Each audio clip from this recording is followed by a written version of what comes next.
Tonight on CTV News at 5. I strongly believe that we can win this World Series. Down. Baseball buzz. Blue Jays fever is catching fast. My grand opening of my gym called Certified Athletics.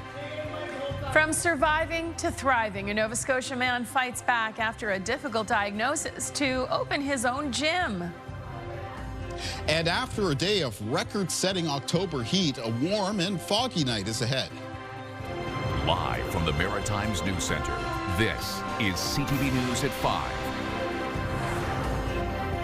Good evening and welcome to CTV News at 5. I'm Maria Pano-Palace. Thanks for joining us. First at 5 tonight, Blue Jays mania. After a thrilling Game 2 victory yesterday, the Toronto Blue Jays have soared to a 2-0 lead over the New York Yankees in the ALDS. Fans are flocking to games and sports bars for every pitch, and as CTV's Ryan McDonald reports, they're wondering if this is the year they bring the World Series back north of the border. Well, Maria, at the risk of getting ahead of themselves, the way the Blue Jays dominated the Yankees in those first two games over the weekend, it has some fans already wondering just how far this team can go. Down and gone. Goodbye! When Vladimir Guerrero Jr. hit the first postseason grand slam in the nearly 50-year history of the Toronto Blue Jays yesterday, Ron Locke of Glace Bay was at the Rogers Centre cheering with 50,000 other fans. Family. It was like everybody there wanted to celebrate with each other. I've never felt nothing like that in my life. Driving back home to Cape Breton today after witnessing the Blue Jays beat the Yankees in their first two playoff games, Locke is already feeling confident this team can go a lot further. I strongly believe that we can win this World Series. We can beat the Dodgers. I mean, the two World Series wins are very cherished memories in my heart. Joe Carter's still my favorite player of all time by far. Liam Scanlon was in elementary school when the Blue Jays won back-to-back World Series in 1992 and 93. He, too, has his hopes up after watching the Jays' bats and their pitching dismantle the Bronx Bombers over the weekend. The first game was impressive. The second game was truly impressive, and then it got a little dicey there after the sixth inning when they pulled the young Trey Stavich. He was on fire. I think the fan base for the Blue Jays kind of looks for any reason to get amped up. This sports analyst and Red Sox fan says while Toronto fans shouldn't get ahead of themselves just yet, he too feels the Jays do have a chance to go far. And if the only Canadian team in the Major League were to win the World Series this year, he adds the victory might taste even sweeter for obvious reasons. Strictly from a nationalistic standpoint, yeah, if it did cause a little bit of rancor south of the border, me personally, I wouldn't mind seeing it. And pretty sure there's a few tens of millions of other people around here, baseball fans or not, that think the same way. But for now, it's simply on to the next game. Well, we'll see. Game 3 is tomorrow in the Bronx. Hopefully they can just close the series out already and get a few days off before facing the next opponent. And if they do reach the World Series, It would mean I'd have to get my wife to Toronto because we're definitely going. and indeed, a win tomorrow in New York would sweep that series and send the Blue Jays on to the American League Championship Series against either the Seattle Mariners or Detroit Tigers. But as many fans know all too well, in sports, you can't count your chickens before they hatch. Back to you. Oh, so very true. Thank you, Ryan. CTV's Ryan McDonald for us in Sydney this evening. All right, more on that later on this week. Right now, though, let's head over to the anchor desk where Bruce Frisco is standing by for Todd Battis with a look at the headlines. Hi there, Bruce. Hey, Maria. Volunteers making sure that crews fighting the Lake George fire in Nova Scotia's Kings County are well looked after. The fire grew over the weekend and is still considered out of control. So far, it's consumed about 288 hectares. We'll have the latest from the scene tonight on CTV News at 6. Well, in the wake of the graffiti incidents and, of course, the shooting in Manchester, England last week, synagogues around here have stepped up their security. There's also an increased police presence at these houses of worship during an important part of the traditional Jewish calendar. We'll tell you about that at 6 o'clock tonight. And also this evening, New Brunswick's forestry and wood products industry, all the people involved keeping a very watchful eye on how scheduled talks go tomorrow between Prime Minister Mark Carney and U.S. President Donald Trump. The two will meet in Washington. Trump recently announced more tariffs for some softwood industries, and they're expected to come into effect next week. New Brunswick is hoping to dodge those. CTV's Laura Brown will have the latest tonight at 6 o'clock. Right now, we'll head over to Kaylin Mitchell for our first look at the forecast on this Monday night. Yeah, so we're going from the boys of summer this past weekend with the Blue Jays playing to days of summer in the month of October, because today it was all about the heat in the region. I mean, basically, if there was a standing record high temperature today in the Maritimes, it was essentially broken, except for a few areas. And in a lot of cases, it wasn't just broken, it was smashed, in some cases by a good 3 to 5 degrees. Temperature soaring up into the high 20s, some touching into the low 30s for today so far. The Maritime's been the hottest spot in the country. Temperatures were a little bit more moderate on parts of the coast where a southwest wind was a little bit more onshore. That's showing for some of those temperatures along the Bay of Fundy coastline in New Brunswick right now, and a few parts of the Atlantic coastline of Nova Scotia being held around the low to mid 20s. I'm still tallying up the records. I'll have an update for you on that on CTV News at 6. There's a look at the winds. They're being sustained right now between 10 and 25 kilometers per hour. We have gusts that are getting up between 20 and 40 kilometers per hour, so a little bit of a breeze around. Air quality statements, though, for Annapolis County and Kings County, where there is wildfire smoke present locally. Air quality, of course, is going to be reduced. Over on radar and satellite, not a lot to show you, and as we move through tonight, it's going to be some fog patches developing. Mild to warm temperatures, very warm for most of the region again tomorrow. And Maria, all the details of that coming up a little bit later on. Looking forward to that. Thank you, Kaylin. Speaking of records, records were set over the weekend at the Run for the Cure event in Halifax. It raised nearly $470,000. As CTV's Jonathan McGinnis reports, money raised goes toward the search for a cure to a disease that affects 1 in 8 Canadian women. They say there is strength in numbers. But to see a big sister brotherhood, to support strangers you don't know, that really warms a person's heart. A record turnout of walkers and runners took part in the Canadian Cancer Society's annual Run for the Cure event Sunday in Halifax. All of them out to support friends, loved ones, and strangers affected by breast cancer. We've had over 1,400 participants show up, and we exceeded our fundraising goal, which was $375,000.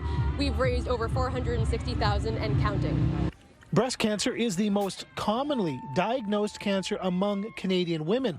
The money raised goes toward research, compassionate care, and advocacy.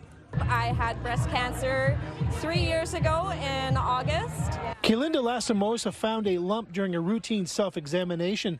Statistics show 1 in 8 Canadian women will be diagnosed in their lifetime. At 30 years old, I was able to get my mammogram, my biopsy, and then my husband and I met with the incredible Dr. Top, who told me I had breast cancer. This marks the 31st year the event has been held in Halifax, with people taking part as a survivor or in support of someone with breast cancer. My mom is a breast cancer survivor, and she's been free for 7 years now, so I'm running for her today. I'm here to support not only my aunt, but everybody else that I have lost and everybody else that has lost somebody. The event's slogan is "One day of endless impact." With hundreds of thousands of dollars raised, the hope is that will translate into a cure for a disease that affects so many. Jonathan McGinnis, CTV News, Halifax. Thank you so much, Jonathan. All right, it's time for our first break here on CTV News at 5. When we come back, though, unblock the clot. 3 weeks post-surgery, I ended up with pain in my shoulder, and I went into the hospital where I was diagnosed with a pulmonary embolism. A Cape Breton athlete turns a negative into a positive. How she's giving back after a life-changing incident. Next. And that will take us to the half. We are sport. Since 1964, Christmas Daddies has been raising money for maritime children. You support the cause when you buy a 2026 Christmas Daddies calendar with big squares for busy schedules. Get yours today at any Giant Tiger location in the Maritimes. Welcome back. A former Cape Breton University soccer player is turning a serious health scare a few years back into an opportunity to help others. As CTV's Ryan McDonald shows us, her campaign raises money and awareness. 3 years ago, Janelle Tierney was living a dream playing varsity soccer for Cape Breton University. But when she had hip surgery heading into her second season, it changed her life in a way she couldn't have imagined. 3 weeks post-surgery, I ended up with pain in my shoulder, and I went into the hospital where I was diagnosed with a pulmonary embolism. In layperson's terms, it was a blood clot in her lung that ended her soccer career and could have been life-threatening. Had I not gone to the hospital when I did, I could have ended up in a much different situation. The doctors said that a lot of people who experienced a pulmonary embolism to the degree I did often don't survive it. Just knowing her story, it's impactful, and it's always great to support in any way that we can. Lately, CBU Athletics has been helping Tierney promote her second annual fundraising and awareness event called Unblock the Clot. It's a community walk and run with proceeds going to support thrombosis patients in the local area. So if it's the 50-50 here at the game, as well as ahead of time the awareness to sign up and register and knowing what Unblock the Clot means and how to support it. The fundraiser itself will take place next Saturday, October the 11th, here at the CBU soccer field and track. And with the event still a few days away, Janelle and her friends are already well on their way to reaching their fundraising goal. Our goal is $10,000, so right now we're at $5,400, so we're getting close. As for how she is doing these days, Tierney says she will be taking blood thinners for the rest of her life, but the fact she's been able to return to her studies and a normal life could serve as inspiration for other people with a similar diagnosis. I'm back, I'm fully recovered, and I don't experience any pain or any issues anymore. Turning a negative into a positive while helping others in her community. Ryan McDonald, CTV News, Sydney. Love seeing you do so well and doing so much good as well. So thanks for sharing. All right, Kaylin, what a day. I mean, Yeah. it just felt like a July day. This time of the year, I love to get like my favorite hot beverage, go out for a nice walk, take a look at the fall colors, which we're going to see some video of right here. But today, if you were doing that, maybe you made it an iced version of your favorite beverage. And flip-flops, not like boots and sweaters. That's right. I mean, we're looking at here at Northeast Margaree in Cape Breton, which of course we know is a hot spot for fall colors in the Maritimes. This is beautiful, really popping right now. We peak between now and mid-October for fall colors.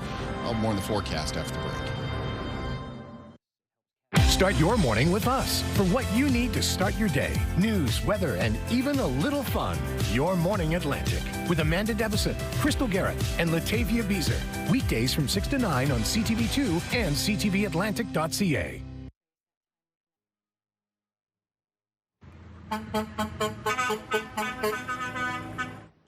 Love the sound. The 14th annual truck convoy kicked off at 12 Wings Shearwater. Just shy of 200 drivers participated in this year's Special Olympics fundraiser. The Nova Scotia convoy is typically one of the largest in North America. Way to go. Wonderful. Nice to see. And what lovely weather they had to line the streets, Kaylin. Oh, yes, absolutely. It was a pretty fair weather weekend around the Maritimes. And, of course, temperatures soared today. They remain very warm for tomorrow. We're going to take a look at our sunrise and sunset times here. Very nice scene. Paper Mill Lake in the HRM area. I'm seeing some fall colors there on the trees. In fact, if it wasn't for the fall colors around parts of Maritimes today, you might thought it was a day in July or even August.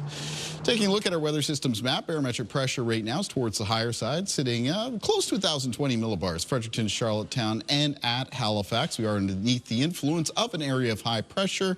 That's going to linger for tonight and for tomorrow as well. Coming up around the middle part of this week on Wednesday, this low pressure system and associated cold front is going to arrive from the west. There's going to be some rain with that front. That is great news. We need the rain. Looks like it'll be a general 10 to 30 millimeters for the Maritimes.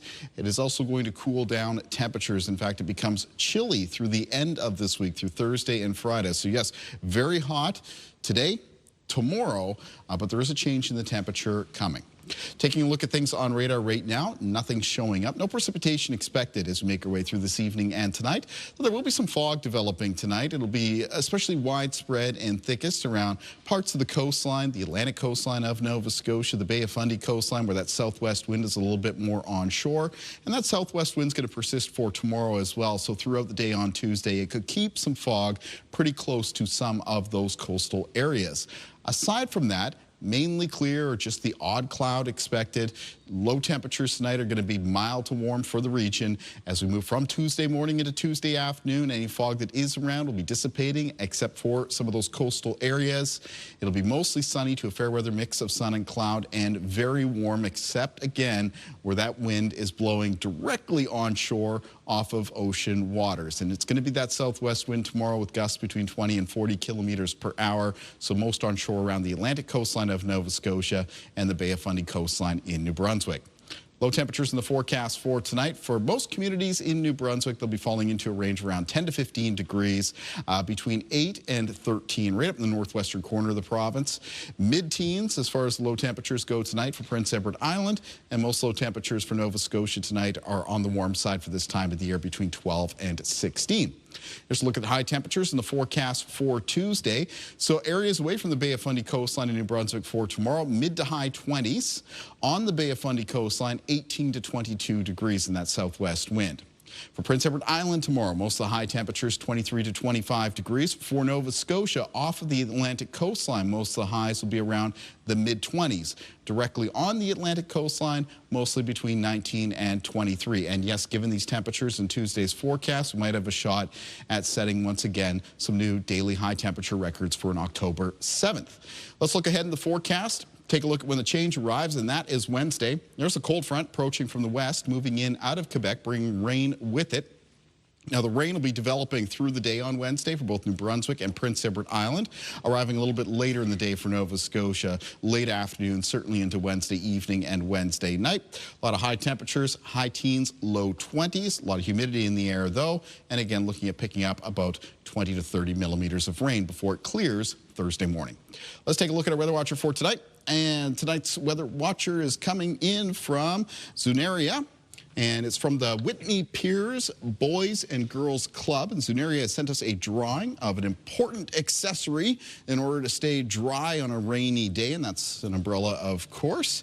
And weather watchers can come in anytime to CTV Weather Watchers, P.O. Box 1653, Halifax, Nova Scotia, B3J2Z4, or email kaylin.mitchell@bellmedia.ca. Maria. Thank you, Kaylin. All right, so after overcoming a significant health issue, a young man opened his dream gym in Dartmouth over the weekend. CTV's Jonathan McGinnis was there for the celebration. Don't do it! Don't do it! Logan Guthrow doesn't go easy on his class. Yeah, he's hard.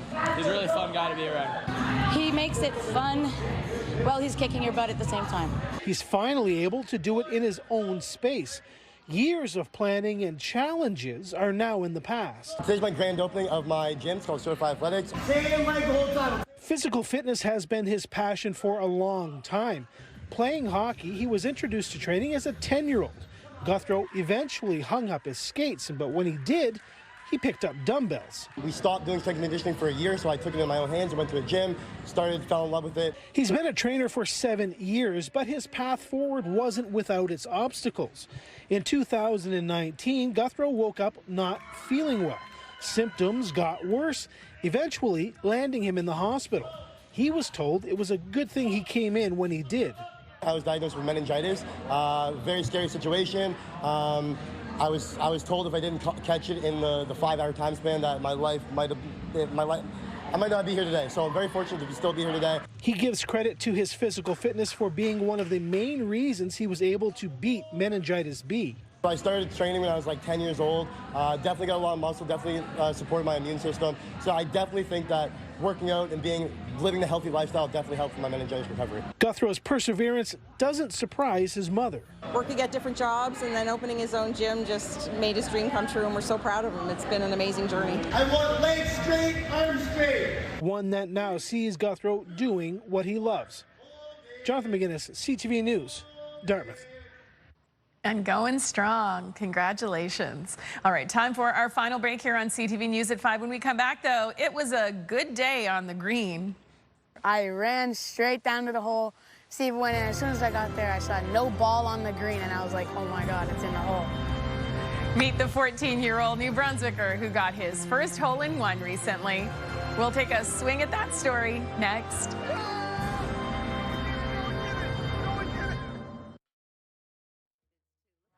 Welcome back. So last week we told you about a New Brunswick teen who got his first hole-in-one. CTV's Sarah Plowman now caught up with the new golfer for a play-by-play of the... To celebrate his 14th birthday, Jack Beardsworth wanted to golf with his dad. Let's go. He picked up the sport earlier this year, but he's already hooked. Not gonna lie, not all my shots are good. You know, I mean, I did just start a 9-iron. But he's confident enough to give his dad Derek some tips. I could kind of tell that he was a natural from the start. Days after his 14th birthday, on the 14th hole, he swung his 8-iron. Ah! No, it didn't. No, it didn't. No, it didn't. I ran straight down to the hole.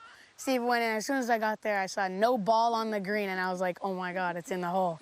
Hole-in-one! What did you think of that moment? In disbelief, in shock, like, barely ever happened, so I was pretty happy that it did to me. Oh, buddy! Wow! Yes! I didn't have the phone out at all day, and so as we came to the 14th hole and he teed up, I thought, oh, hold on, I'll take a video, you know, and proof that we were here. And so, yeah, that was the one video and one kind of photo I decided to take for the day, and that happened. Oh my God. Okay, dude, that was awesome. Oh my gosh. Hole-in-one. Wow. What did you want for your birthday? Money, you know. And what did you end up getting for your birthday? A hole-in-one. A gift this father and son got to share. Sarah Plowman, CTV News, Hillsborough, New Brunswick. Well, Jax, I hope you got some money, too. I mean, isn't that what most of us want for our birthday? Really? Amazing. That is just so wonderful. I can't wait to see your next one. Just send us the video. That's right. All right, so well, what a great week to do some golfing. Yeah, I mean, the fall weather has been very favorable for the golfers so far in the region. That does change a bit coming up in the middle part of this week. Got a weather front coming in. It's going to be bringing us some rain, much needed rain, and pretty short cool down in temperatures for the end of this week. So I'm going to be talking more about that coming up CTV News at 6. We'll see you and Bruce at 6. I'll see you tomorrow. The national news is next. Good night, everybody.